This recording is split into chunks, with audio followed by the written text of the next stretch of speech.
The Journey of the Magi by T.S. Eliot. A cold coming we had of it, just the worst time of year for the journey, and such a long journey.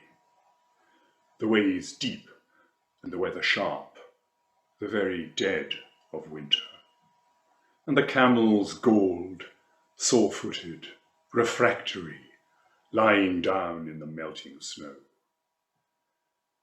There were times we regretted the summer palaces on slopes, the terraces, and the silken girls bringing sherbet.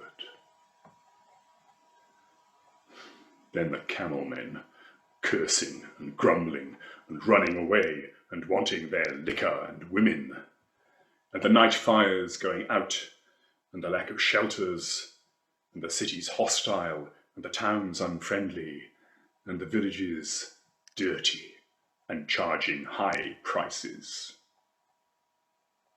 A hard time we had of it. At the end, we preferred to travel all night, sleeping in snatches, with the voices singing in our ears that this was all folly.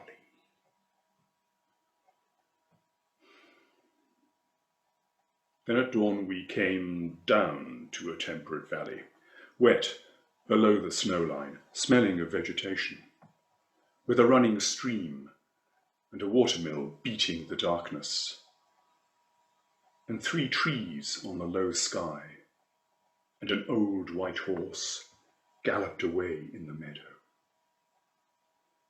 Then we came to a tavern with vine leaves over the lintel, 6 hands at an open door dicing for pieces of silver, and feet kicking the empty wineskins.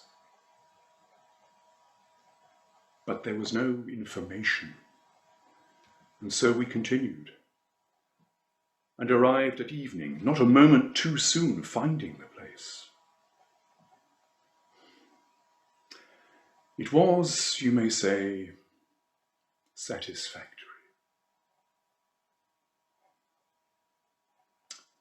All this was a long time ago, I remember, and I would do it again. But set down this.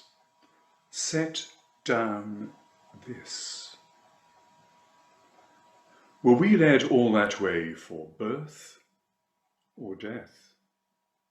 There was a birth, certainly. We had evidence and no doubt. I had seen birth and death, but had thought they were different. This birth was hard and bitter agony for us, like death, our death. We return to our places, these kingdoms, but no longer at ease here in the old dispensation, with an alien people clutching their gods.